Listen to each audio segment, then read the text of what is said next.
Placar Apoio oferece. Está no ar o Cabeça Fria de Atlético 3, Bragantino 0. Vitória do Galo com placar folgado, sem tomar gol, com time reserva, jogando bem. É uma miragem? Roda a vinheta e bora falar de Galo.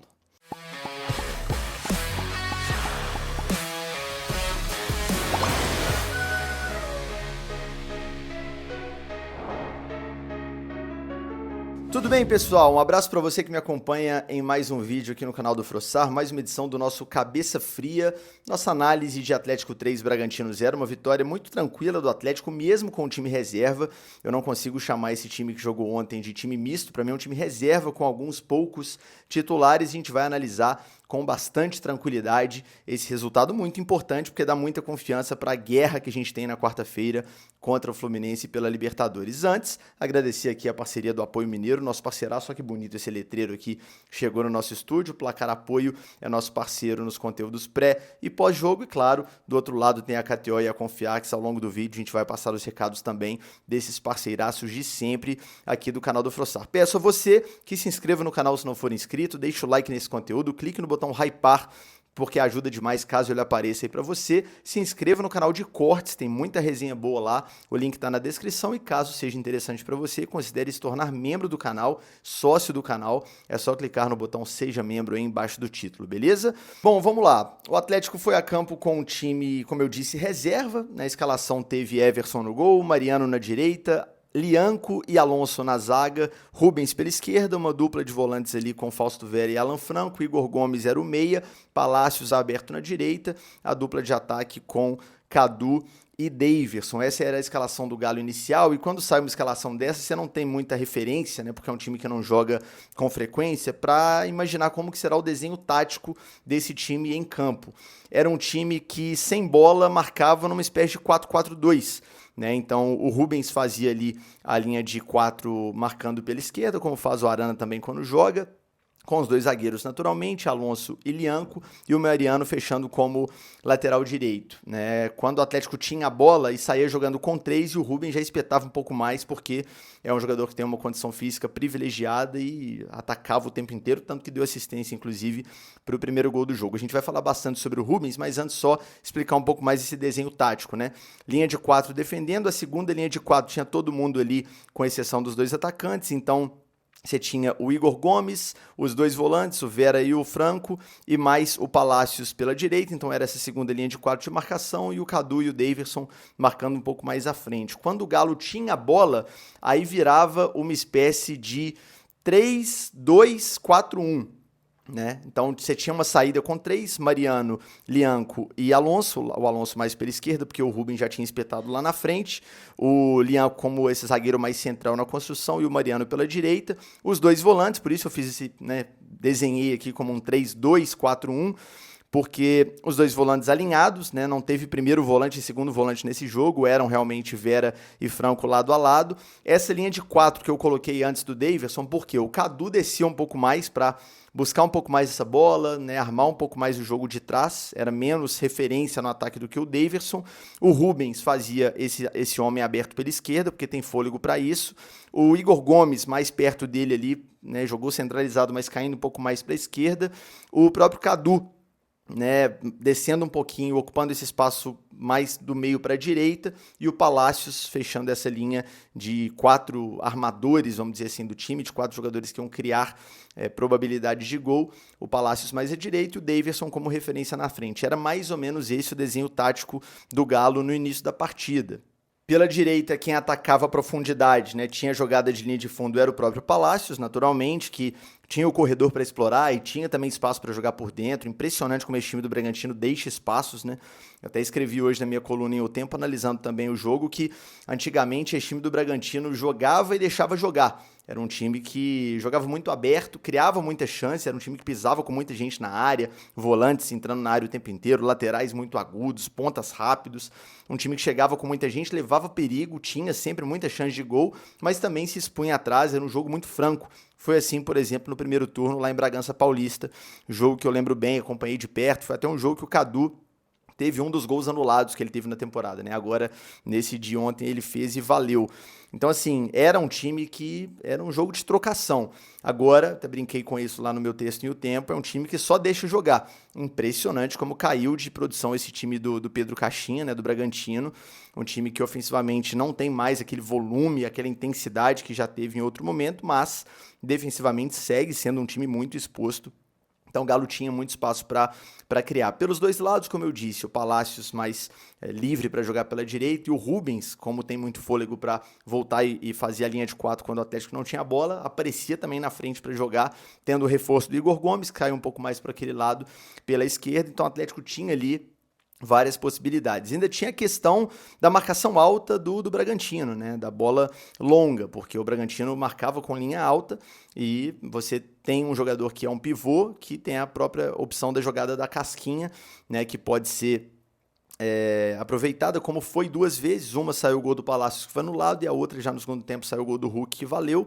Jogada, inclusive, que lembra muito o que a gente fez tantas e tantas vezes com o Jô em 2013, para Bernard e para Diego Tardelli. Mas o fato do adversário marcar com linha alta também te dá uma opção de um lançamento longo para um desses jogadores de beirada, né, que ontem eram, pensando em velocidade, o Rubens de um lado e o Palácios do outro. Aos 9 minutos, o Atlético já tinha começado melhor o jogo ali. O Atlético encaixa uma jogada, um lançamento longo, e eu fiquei com a impressão que foi o Alan Franco, mas eu não tenho certeza. Se eu estiver errado, vocês me corrijam aí nos comentários. Mas uma bola lançada na profundidade, realmente, atacando essas costas da zaga do Bragantino para o Palácios, né? E o Palácios sai cara a cara. É o típico lance que a gente torce para cair num cara que tem tranquilidade para finalizar. Por exemplo, um Hulk ali, o próprio gol que ele fez no segundo tempo é prova disso. Ele vai saber tomar a melhor decisão para fazer o gol. Pode errar? Pode errar. Já errou também, é ser humano, mas a chance dele fazer o gol é muito maior.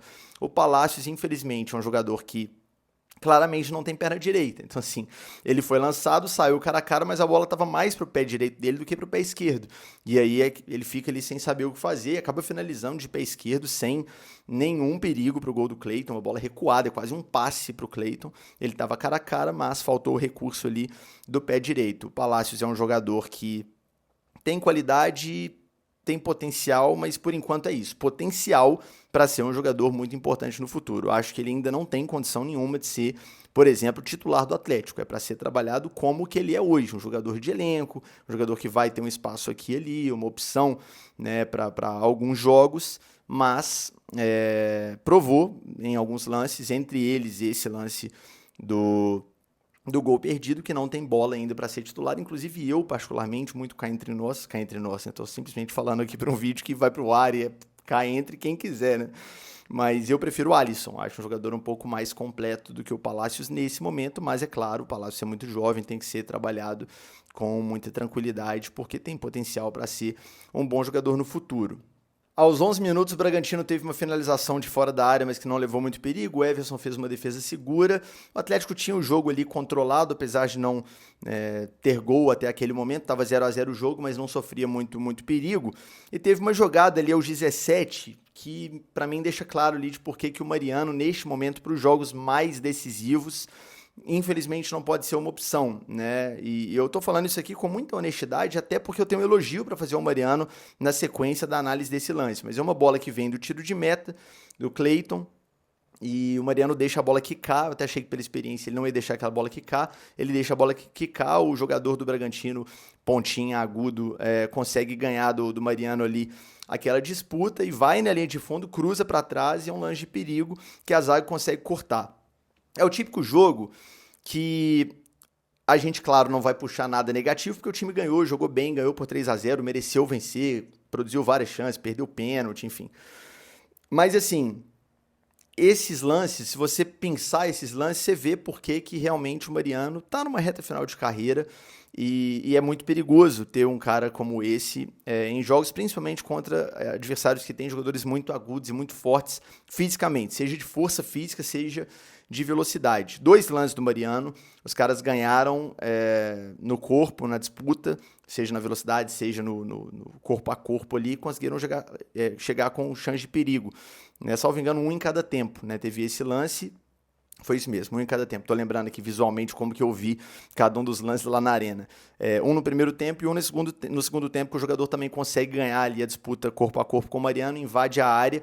É uma bola que até fica sendo tabelada pelo Bragantino dentro da área e ela é finalizada, salvo engano, pelo Lucas Evangelista.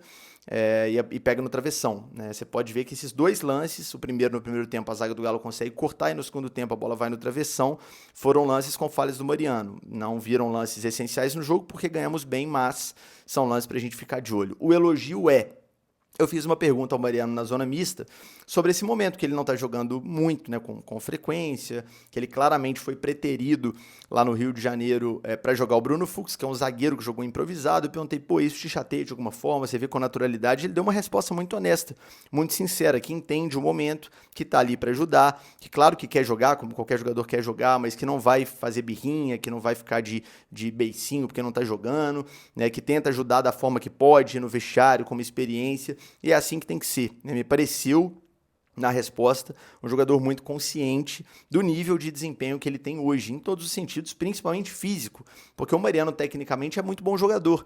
Você vê alguns lances que ele sabe tratar bem a bola, ele sabe os atalhos do campo. Ontem ele deu um drible de corpo muito bonito para construir uma jogada de fora para dentro. Então é um cara que sabe jogar futebol, mas a idade chega, ele tem 38 anos e é natural que em dado momento da carreira o cara não consiga mais ter um nível de enfrentamento, principalmente com um jogador muito mais jovem, muito mais rápido, é o que está acontecendo. Então, máximo respeito à trajetória do Mariano, né, um jogador importante no nosso Brasileirão, inclusive de 2021, na campanha mágica de 2021, não só no Brasileiro, mas realmente para essa reta final de temporada é um jogador que a gente tem que tomar cuidado para usar realmente em jogos menos decisivos, né, de preferência que o Saravia volte já na quarta-feira, volte bem e não machuque mais até o fim do ano, porque a gente vai precisar muito dele, já que o Atlético não contratou outra opção para o lateral ao longo da temporada e vai assim até o fim do ano. E aí realmente não tem condição de renovar o Mariano e agradecer pelos serviços prestados e que ele seja feliz na sequência da vida dele. Logo depois desse lance que eu falei do Mariano ali aos 17, da chance de perigo que o Bragantino conseguiu criar e a zaga afastar, tem o pênalti, né? O lance aos 18, que eu confesso que no primeiro momento eu não achei pênalti. Quando eu vi o lance sem replay, eu falei, caramba, o Davidson tropeçou na própria perna. Mas depois a gente vê que realmente o jogador do Bragantino toca com o joelho, salvo engano, na parte da perna ali mais pra cima, na perna do Davidson, e por isso o Davidson tropeça e cai no chão. Um pênalti bem marcado, pênalti infantil, bobo, não é aquela falta, meu Deus, claríssima, mas é pênalti. A queda do Davidson só acontece pelo toque do jogador do Bragantino, e aí tem todo aquele climinha de quem que vai bater, né? O Davidson pegou a bola, o Palácio pegou a bola, a torcida gritou o nome do Davidson. O Davidson até revelou na zona mista que no banco teve uma resenha do Milito com jogadores reservas, tipo, deixa ele bater ou não deixa? Os caras, deixa bater e tal, deixa ele fazer o primeiro gol dele, o Davidson no caso, e ele sofreu o pênalti, era justo que ele batesse. Não bateu tão mal assim, faltou um pouco de força, mas bateu bem no canto, mérito também do Cleiton, que fez a defesa. O Davinho é uma figuraça, inclusive, né? Quando sai o pênalti, ele já sai comemorando como se fosse um gol ali. Pra nossa sorte, a gente ganhou o jogo, porque senão é o típico lance que pode virar meme depois, né? O cara comemora igual um gol ali, um pênalti marcado, e aí o goleiro pega, imagina você perde o jogo depois. Hoje já tá todo mundo zoando o Davidson, mas graças a Deus não foi o que aconteceu. O Davinho depois fez a parte dele, fez o gol e deu tudo certo. Inclusive, eu torci demais por esse gol de pênalti, né? Não só por uma razão óbvia de ser um gol do Galo, mas também porque eu tinha feito a fezinha na KTO que o Davidson ia marcar. Quem acompanha lá nas redes sociais, no @GuiFrossar no Instagram, sabe que antes do jogo eu postei lá, gente, odd 3 pro gol do Davidson, eu tô sentindo que vai sair hoje o primeiro gol dele com a camisa do Galo, então quem pegou fez a boa. E se você gosta de apostar em esportes e ainda não fez o cadastro na KTO, tá dando mole. Faça o cadastro utilizando o cupom FROSSAR, vai te garantir 20% de bônus no primeiro depósito e a primeira aposta é sem risco. Errou, o valor volta como bônus para uma nova tentativa, beleza? Lembrem-se, apostem com responsabilidade, é só para maiores de 18 anos, não é para usar dinheiro de obrigação para aposta, gente, é o que sobra, é para se divertir, é para brincar, a aposta esportiva não é investimento, beleza? Consulte o regulamento para entender direitinho como que funciona a questão do bônus promocional no primeiro depósito. O Davinho, que perdeu o pênalti, logo depois, aos 23, ele teve uma bola cruzada na área que ele consegue cabecear. Pelo alto, ele vai realmente muito bem. Um jogador, né, que tem um aproveitamento de lances disputados e vencidos pelo alto contra os zagueiros adversários muito interessante, ele consegue cabecear, a bola vai para fora. Aos 25 tem ali uma chance clara do Bragantino, essa sim, o Everson teve que fazer uma grande defesa, uma bola cruzada na área, no segundo pau, é um lançamento que vem até bem distante da área, aquela bola que vem cruzada na diagonal, no segundo pau conseguem o cabeceio e o Everson faz uma grande defesa. Mas que eu me lembre foi o único lance assim, de perigo do Bragantino nesse primeiro tempo. Né? No segundo tempo teve o lance do travessão que eu já mencionei, que também foi um vacilo do Mariano. E depois desse lance do Bragantino aos 25 ali do primeiro tempo, o jogo ficou meio feio. Assim, teve uns 10 minutos de futebol mal jogado pelos dois times, muita briga, mas pouca qualidade técnica, assim, muita perda de bola.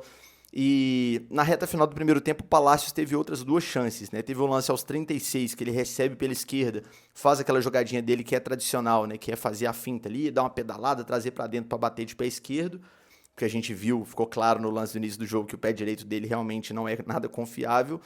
E aí ele bate de uma forma totalmente errada, sem força. O Cleiton faz uma defesa sem nenhum problema, sem nenhuma dificuldade. Aos 47 também do primeiro tempo, mais uma jogada muito parecida, ele recebe pela direita, como eu disse, ele tinha um espaço absurdo para jogar por ali, como marca mal o time do Bragantino, ou está marcando mal nesse momento da temporada, e aí ele traz para dentro, finaliza, essa bola passou um pouco mais perto da trave, mas também para fora. Então o Palácios é aquilo que eu disse, assim, é um jogador que tem muito potencial, mas hoje eu acho o Alisson mais confiável que ele, beleza? E se a gente está falando em confiança é Confiax, né, pessoal? Esse mês de setembro a gente está divulgando o seguro para o seu equipamento eletrônico da Confiax, porque é muito importante. Você que tem aí o seu celular, que eu sei que é caríssimo, câmera fotográfica, tablet, smartwatch, computador e muito mais. Hoje em dia, eletrônico tem que ter seguro, pessoal. E o seguro da Confiax vai cobrir tudo que pode acontecer com o seu eletrônico. Qualquer dano por água, por exemplo, quebra, furto, roubo, tem que ter seguro, porque caso algo aconteça com o seu eletrônico, ele está com o seguro para você ficar tranquilo, beleza? Não tem nenhuma burocracia, basta a nota fiscal e algumas informações básicas, o seu seguro vale já no dia que você fecha, o QR Code está na sua tela, não tem carência. E a melhor das notícias para o final, você que é seguidor do canal do Frossar tem 20% de desconto para fechar o seguro do seu eletrônico com o pessoal da Confiax, beleza? Escaneia o QR Code, não perde tempo não. Os lances do Palácios realmente não deram em nada, mas o Deivinho sim conseguiu se redimir ainda no primeiro tempo. O gol dele sai ali aos 38, num lance que ele faz o pacote completo do centroavante, né? Sai da área, dá a opção para fazer o pivô, dá uma bola nele, ele nem estava tão marcado de perto assim pela zaga do Bragantino. Mais uma vez a crítica aqui ao sistema defensivo do Bragantino, que está muito mal. Não estou tirando o mérito do Atlético, que jogou bem, construiu a sua vitória, mereceu vencer, mas realmente jogando essa bolinha que o Bragantino jogou ontem, vai ser presa fácil para a maioria dos adversários, né?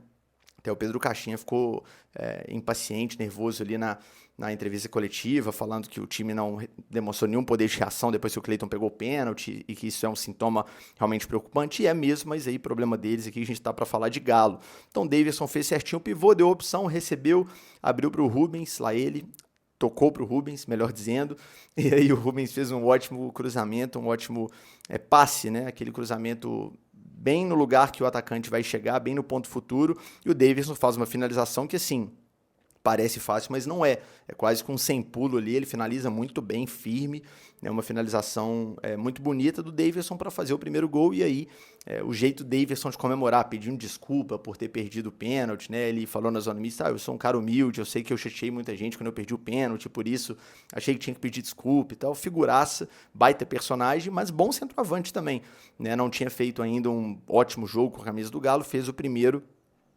Foi importante não só pelo gol, também pela assistência, mas pela movimentação no jogo. Então é um cara que sabe fazer essa função do centroavante, do pivô, jogar de costas, brigar por bola no alto, e foi coroado aí com esse gol ali aos 38 do primeiro tempo. Depois ainda teve o lance que ele consegue dar casquinha para o Palácios, como eu disse, o Palácio estava impedido, infelizmente o gol foi corretamente anulado e o Galo levou essa vantagem mínima de 1-0 para o intervalo. O Galo volta para o segundo tempo, volta bem, ainda dono das ações e já com uma vantagem no placar, então volta um pouco mais tranquilo, mais fluido, né? E logo aos 6 minutos acha o gol do Cadu, o 2-0. Uma jogada que começa pela direita, salvo engano foi um cruzamento do Fausto Vera, mas muito forte, ela ia sair pela lateral se não fosse o Rubens. Então aqui a gente vai analisar a jogada em capítulos para elogiar todos os jogadores que merecem ser elogiados. Vou puxar o gancho do Vera, para elogiar a atuação dele. Não por esse lance, porque exagerou na força, enfim. A gente só conseguiu recuperar essa bola e cruzar na área e saiu o gol, graças ao Rubinho, ao Rubens, que eu vou elogiar muito aqui. Mas o Vera fez um bom jogo ontem, o segundo consecutivo, eu diria. Já gostei da atuação dele lá no Rio contra o Fluminense, apesar, né, do resultado ruim. Eu gostei muito do jogo dele ontem contra o Bragantino, né? Não jogou como primeiro volante posicionado, ele o único homem à frente da defesa, eram os dois lado a lado, né? Hora saía um, hora saía o outro, ele e o Franco, mas uma ótima atuação, cara, um cara que se posiciona bem, quase fez um bonito gol no finalzinho do jogo, já nos acréscimos do segundo tempo, um chute fora da área que obrigou o Cleiton a fazer boa defesa e tá melhorando, né? Eu já fui um crítico ferrenho do Vera aqui em alguns vídeos, porque realmente ele teve atuações que me desapontaram e me deixaram com aquela impressão de, cara, a gente buscou esse cara à toa, pagou caro nesse jogador à toa, tá agregando nada, mas ontem não. Eu preciso ser justo, critico quando vai mal, elogio quando vai bem. O Vera fez um muito bom jogo ao lado do ótimo e sempre regular Alan Franco. Então ele cruza, a bola vai muito forte, ia sair, o Rubens dá uma raça absurda. Só descrever o lance, depois eu vou falar do Rubens, tá? Consegue o toque pro Igor Gomes, que acha um ótimo cruzamento. O Igor Gomes sabe bater na bola, né? Ele tem qualidade nesse tipo de jogada, faz um cruzamento perfeito para o Cadu, que faz uma movimentação ali no primeiro pau, desviando de cabeça e faz o gol. Se você puxar, o gol do Cadu é muito parecido com o gol que ele fez no Mineiro. Salvo engano, foi o primeiro gol dele como profissional, um cruzamento do Alisson. A diferença é que foi do outro lado. O cruzamento do Alisson veio pelo lado direito do campo. O Cadu também faz uma movimentação ali, né, diagonal para cabecear. A bola pega na trave antes de entrar também no primeiro pau. Agora foi do outro lado, na bola do Igor Gomes. Então, parabéns também ao Cadu.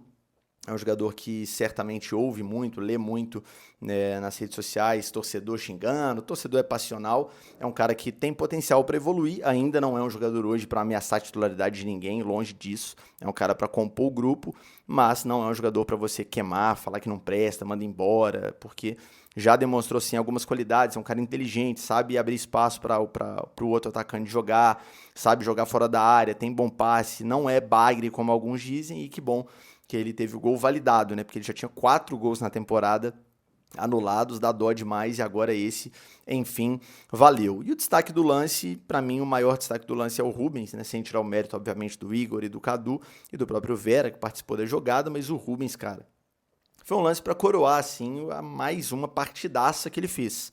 O Rubens é muito bom jogador, assim, em tudo.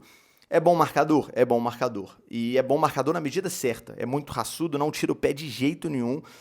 Combate como tem que ser para um jogador de defesa, mas sem ser exagerado. Não é aquele cara que é butineiro, que faz falta agressiva demais e fica tomando muito amarelo. Não. Ele é um jogador firme na medida certa. É muito veloz. É experiente já em relação ao posicionamento. Não é um cara que você vê perdidinho no campo, correndo errado demais. É um cara que sabe agredir os espaços, faz bem o corredor.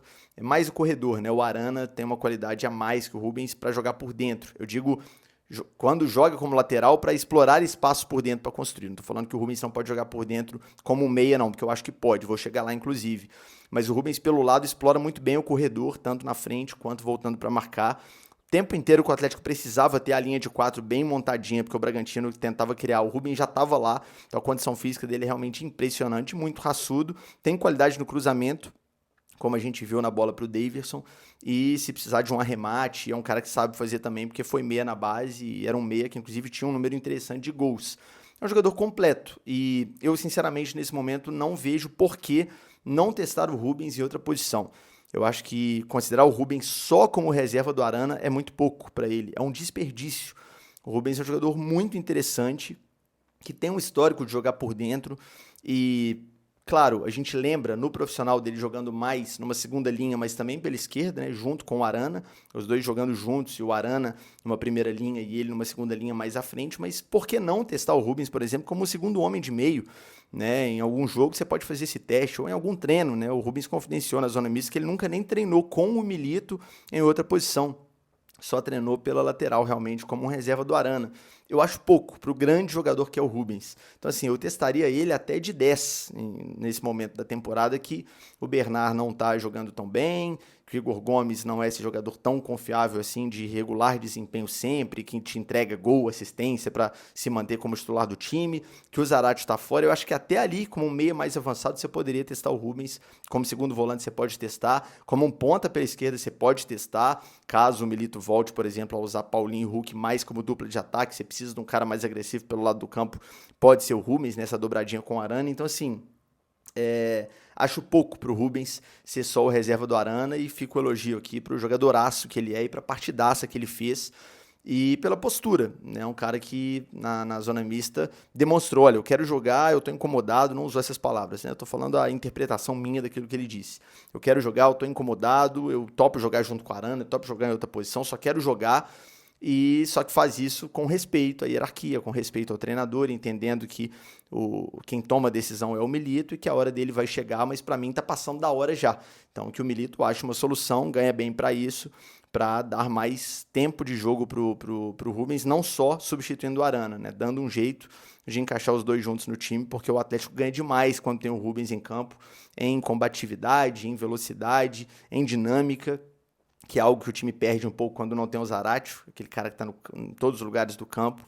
Então fica aqui a campanha para o Milito deixar o Rubens jogar um pouco mais, porque é muito bom jogador e foi importante demais no lance do gol do Cadu. Depois do segundo gol, o Galo ficou ainda mais solto no jogo, já estava muito tranquilo depois do 1-0, depois do 2-0 ficou mais tranquilo ainda.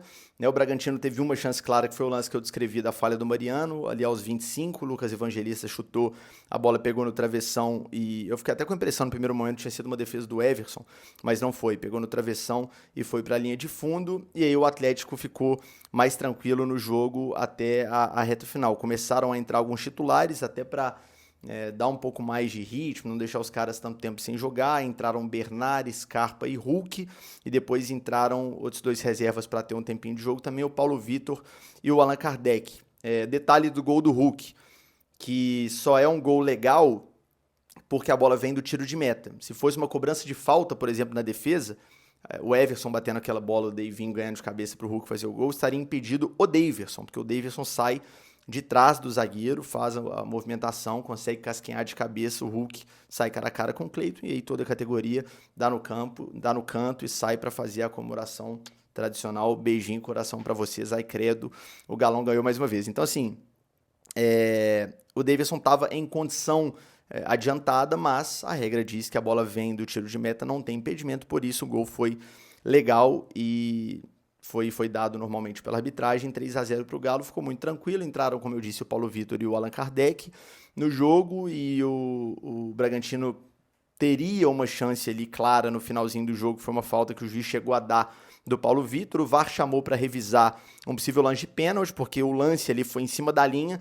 só que o árbitro foi lá ver o vídeo e viu que nem falta foi, né? Então tirou tudo, deu bola ao chão, e o Atlético teve a posse e não teve que lidar com esse lance de perigo para fechar com 3-0, porque é um resultado muito importante para a gente não tomar gol e ter essa tranquilidade para a sequência da temporada. Aos 47 teve o lance que eu já citei do Vera, que chutou de fora, e o Cleiton fez boa defesa. Seria legal também se o Vera fosse coroado com um gol ali para marcar, carimbar a ótima atuação que ele teve no jogo, mas o Cleiton fez a parte dele ali. E a vitória foi, obviamente, muito merecida, justíssima, uma vitória com ótima atuação que dá confiança para quarta-feira.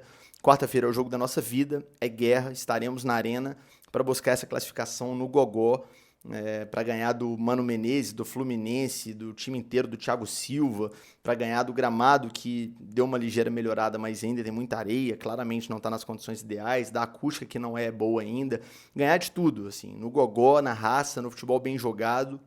O Lianco até falou na zona mista ontem que para ele não tem tática, não tem técnica, não tem nada, é na raça, é jogar para vencer e ganhar. Claro que é modo de falar, tem técnica, né? Se você não jogar com a estratégia contra um time que certamente virá muito bem organizado aqui para a arena, que é o Fluminense, você vai perder o jogo. Então, que o Milito tome as melhores decisões e que o Atlético consiga essa vitória na quarta-feira, de preferência por pelo menos 2 gols de diferença para a gente classificar direto sem precisar de pênalti. De toda forma, eu perguntei para vários jogadores na zona mista se os pênaltis estão sendo exaustivamente treinados e todos disseram que sim, né, que já nos últimos mata-matas treinaram muito e que certamente vão treinar também o máximo possível até a hora do jogo, né, nessa segunda e nessa terça-feira, né. Então, Torcer para que não aconteça, porque do outro lado tem um goleiro muito experiente, pegador de pênalti também, que é o Fábio, para a gente classificar já nos 90, mas se acontecer, confiança também no Everson para o Atlético avançar. De alguma forma, o importante é passar de fase e ir para a semifinal da Libertadores. Frossaro, olhando o time que jogou contra o Bragantino, alguém pede passagem para jogar já na quarta-feira? Na minha opinião, apenas o Rubens, beleza? E aí é uma questão do Milito entender onde que ele vai usar o Rubens, se é como segundo volante, se é no lugar do Bernard por dentro, se é fazendo uma dobradinha pela esquerda, mudando o esquema, colocando o Paulinho mais perto do Hulk, como eu falei, que é uma possibilidade, até porque a gente precisa de gols, eu não sei, mas para mim o Rubens está passando da hora de ter uma oportunidade como titular nesse time do Galo. De resto, o Lianco fez um ótimo jogo, beleza? Até não falei dele aqui ao longo da análise, mas uma partida muito segura, um zagueiro muito sólido, um cara que tem uma imposição física muito importante, que tem bom passe, que sabe jogar, sabe se impor.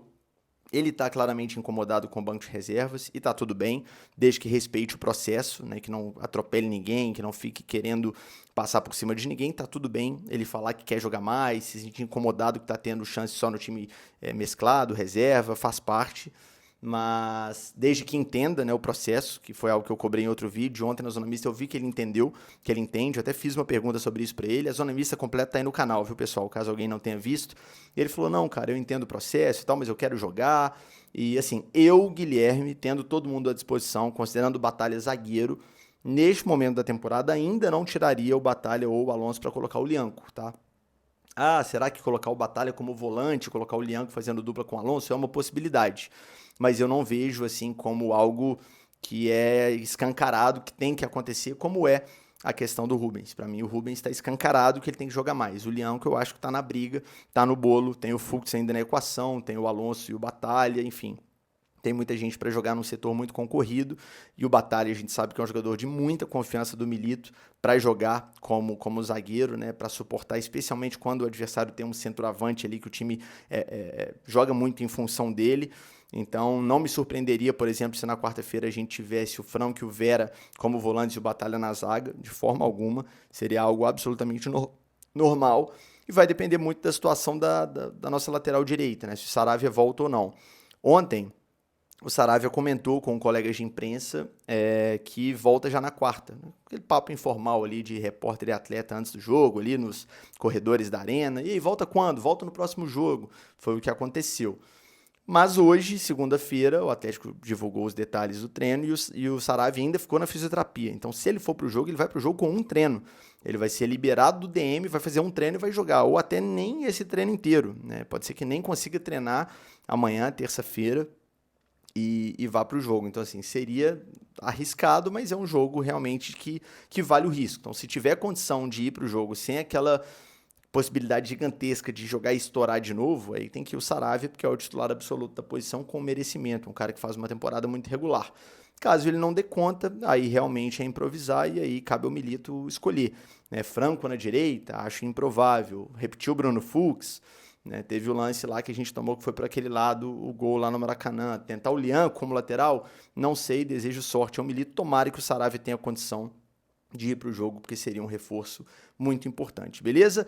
Analisado esse Galo 3-0 Bragantino, vitória muito importante para dar confiança para todo mundo, e agora, coração já batendo diferente, já em ritmo de Libertadores, quarta-feira estaremos na Arena, porque esse jogo vale muito, vale grande parte da temporada do Galo, e tomara que a gente consiga, depois de quarta, comemorar uma grande classificação e já pensar numa semifinal de Libertadores, seja contra o River, seja contra o Colo-Colo, o adversário agora pouco importa, porque antes temos o duríssimo jogo contra o Fluminense e tudo que eu quero é a vaga, Galo. Vamos que vamos, de preferência sem pênaltis, mas se a gente estiver aqui para a marca da Cal, o coração aguenta. Tamo junto. Muito obrigado a você que me acompanhou até o final desse vídeo, mais um vídeo muito legal aqui do canal. Mais uma vez peço a você que deixe o like nesse conteúdo que é muito importante. Grande abraço, nos vemos mais tarde na falazada de 19 horas e até os próximos vídeos aqui do canal também, na programação normal dos próximos dias. Tamo junto, valeu, saudações atleticanas.